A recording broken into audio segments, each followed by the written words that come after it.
Hayal et, binlerce fit yükseklikte bir kokpitin içinde bulutların arasında süzülüyorsun.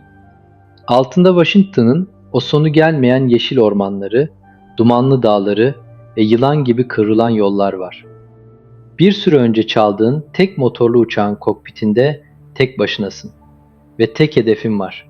Amerika sınırını geçip Kanada topraklarına, yani onun için güvenli sayılabilecek ülkeye sığınmak. Her şey yolunda gibi gözüküyorken bir anda alarm sesiyle ortam geriliyor. Panik başlıyor. Kokpitin o huzurlu sessizliği aniden keskin uyarı sesleriyle bozuluyor. Yakıt ibresi dibe dayanmış. İşin kötüsü, inmeyi planladığın pist sadece birkaç dakika ötede. Ama oraya inemezsin. Çünkü o pistte seni bekleyen şey, seni kutlamalar ile karşılayan insanlar değil. Federal ajanlar, özel timler pusuda onun iniş yapmasını bekliyorlar. İşte o an Colton'un iki seçeneği var ya, piste inim, teslim olacak ya da uçağı çok riskli olan bir alana indirip şansına güvenecek. Pencereden aşağıya bakıyor. Dağların arasında oldukça düz bir araziye inmeyi planlıyor. Uçağı oraya hizalıyor, flapleri indiriyor ve artık kontrolün tamamen fizik kurallarında olduğunu anladığı o anda içinden gelen tek reflekse dua ediyor. Ve sonra bir anda şiddetli bir çarpışma ile sarsıldı. Uçak metrelerce sürükleniyor ve her yer toz ve duman oluyor.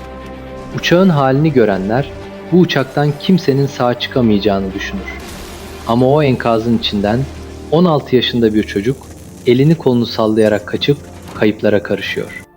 Üstelik bu çocuğun pilot lisansı yok. Onu geçtim, daha önce bir uçağa adım dahi atmamış. Sadece bilgisayar başında simülatör oynamış birinden bahsediyoruz. Bu sadece bir başlangıç. Bu Amerika'nın en çok aranan çocuk firarisi Colton Harris Moore'un akıl almaz hikayesi.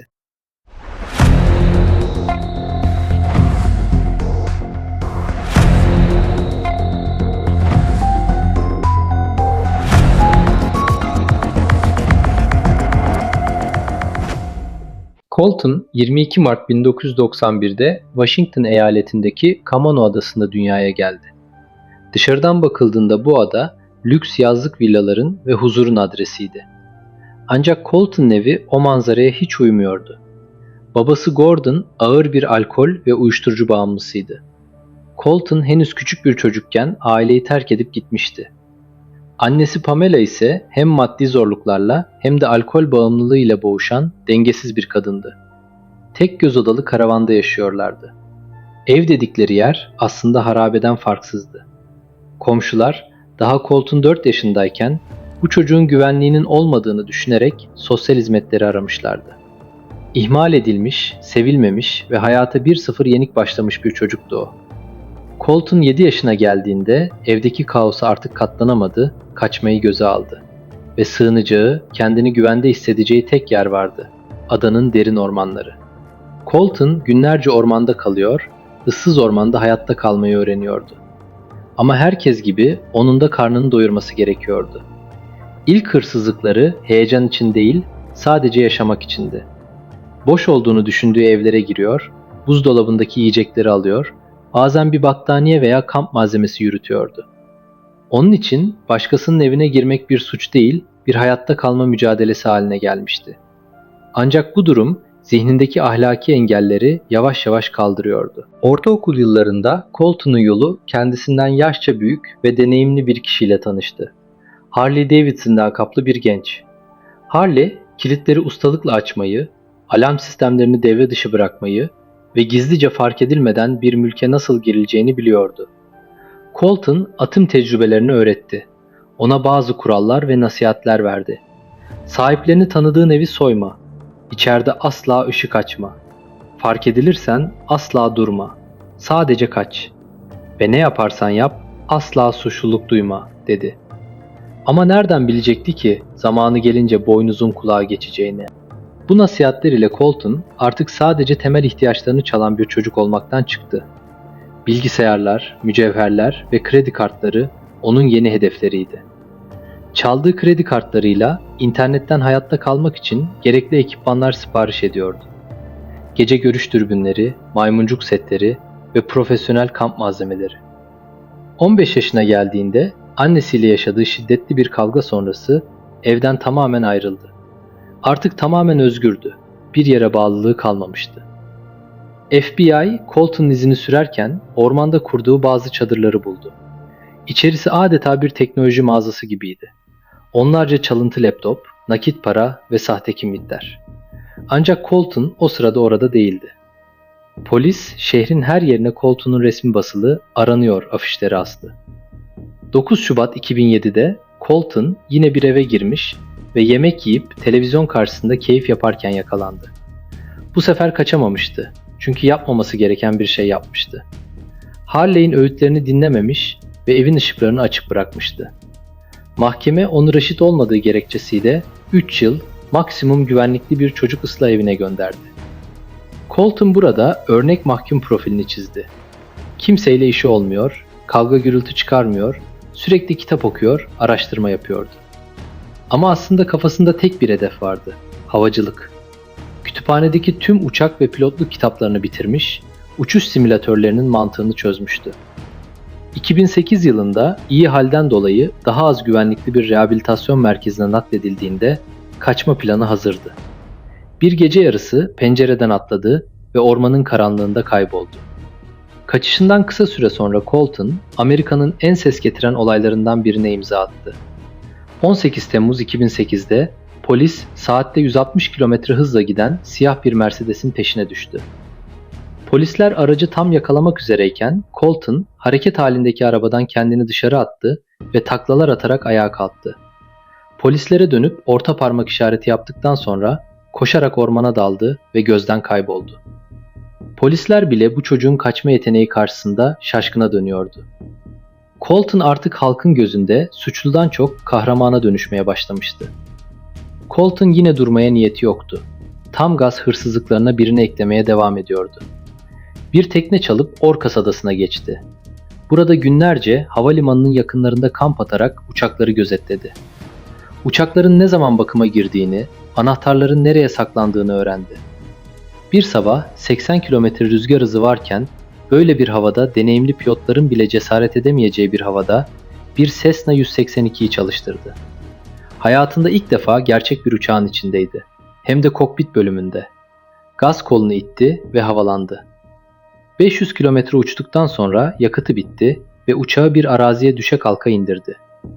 Olay yerine gelen polisler kokpitte çıplak ayak izleri ve kusmuk buldu. Ama Colton yine buhar olup uçmuştu. Bu olaydan sonra ona "yalın ayak haydut" dediler. Nedeni ise sürekli olay yerlerinde çıplak ayak izleri bırakması. 2009 yılı Colton için cesaretin zirve yaptığı yıldı. Polisin onu yakalamak için en sevdiği köpeğini barınağa kapattığını öğrenince gece yarısı sinsice merkeze sızdı ve köpeğini alıp yine kimseye görünmeden ortadan kayboldu. Birkaç gün sonra bir polis arabasına girip içinden bir tüfek, mühimmat ve polis radyosu çaldı. Artık polislerin telsiz konuşmalarını dinleyebiliyordu. Colton artık işi hırsızlıktan çok şova dönüştürmüştü. Durdurulamaz biri olmuştu. Sırasıyla ikinci ve üçüncü uçaklarını çaldı. Artık uçakları kusursuz bir şekilde kaldırmayı başarıyor ama inişleri adeta felaketle sonuçlanıyordu. Ama o her seferinde burnu bile kanamadan kaçmayı başarıyordu çocuk. Adeta GTA karakteri gibiydi. Bir gün girdiği marketten binlerce dolar çalmakla kalmadı, yere tebeşirle 39 tane ayak izi çizip yanına CYA görüşürüz yazdı. Bir başka seferinde bir veteriner kliniğinin kapısına bir zarf içinde nakit para ve bir not bıraktı. "Hayvanlar için harcayın, yalın ayak" yazmıştı. Halk ona hayranlık beslemeye başlamıştı. İnternette "Fly Colton Fly", "Uç Colton Uç" grupları kurulmuş, adına tişörtler basılmıştı. O, otoriteye kafa tutan bir halk kahramanı gibi görülüyordu. Tabii bu halk hayranlığı bizim Colton'u daha da gaza getiriyordu anlaşılan. FBI ve ordu adaya çıkarma yapmaya başlamıştı. Colton köşeye sıkışacağını anlayıp çoktan bir yarış teknesiyle Oregon'a geçmişti. Amerika'da çember daralıyordu. 4 Temmuz 2010'da 700 bin dolarlık lüks bir Cessna 400 çalarak Bahamalara gitmeye karar verdi. Amacı oradan Küba'ya geçmekti. Çünkü Küba ile Amerika arasında suçlu iade anlaşması yoktu. Ancak şansı bu kez yaver gitmedi. Yakıtı bitti ve uçağı denizin sığ bir noktasına çakıldı. 7 gün boyunca Bahamaların tropikal adalarında gizlendi. Polis botları, helikopterler ve yerel halk her yerde onu arıyordu. 11 Temmuz gecesi bir tekne daha çaldı ve denize açıldı. Ancak polisler onu fark etti ve amansız bir kovalamaca başladı. Polisler yakalayamayacağını anladıktan sonra Colton'un teknesinin motorlarına ateş açtı ve motorları durdu. Colton silahını başına, kendini öldüreceğini söyleyerek polisleri uzaklaştırmaya çalıştı. Saatler süren gergin pazarlıklar sonunda 19 yaşındaki bu genç firari teslim oldu. Sonuç, Colton Harris Moore Amerika'ya iade edildiğinde 67 farklı suçtan yargılandı. 6,5 yıl hapis ve 1,4 milyon dolar verdiği zararın karşılanmasına hükmedildi. Hayat hikayesinin film haklarını 1,4 milyon dolara bir yapım şirketine sattı. Ama bu paranın tek bir kuruşuna bile dokunamadı. Tamamı çaldığı uçakların ve araçların tazminatına gitti. Bugün o, geçmişinden kaçmaya çalışan, havacılığa olan tutkusunu yasal yollarla sürdürmeye çalışan bir adam. Ama Yalın Ayak Haydut ismi, tarihin en absürt suç dosyalarından biri olarak her zaman hatırlanacak. Bir hikayenin daha sonuna geldik. Ama gerçeklerin izi sürülmeye devam ediyor. Bugün Colton Harris Moore'un gökyüzüne uzanan firarını inceledik. Peki sizce o, sadece sistemin kurbanı olan bir çocuk mu, yoksa kuralları hiçe sayan bir suçlu mu? Düşüncelerinizi yorumlarda paylaşmayı unutmayın. Hepsini tek tek okuyorum ve cevaplıyorum. Dosyalar kabarık, hikayeler ise son derece gerçek. Eğer tarihin ve suç dünyasının karanlıkta kalmış sayfalarını benimle birlikte aralamaya devam etmek isterseniz, videoyu beğenerek ve kanala abone olarak Gerçek Arşiv ailesine katılabilirsiniz. Bildirim zillerini açmayı ihmal etmeyin. Çünkü bir sonraki dosya her an önünüze düşebilir. Bir sonraki gizemde görüşmek üzere. Hoşça kalın, gerçekte kalın.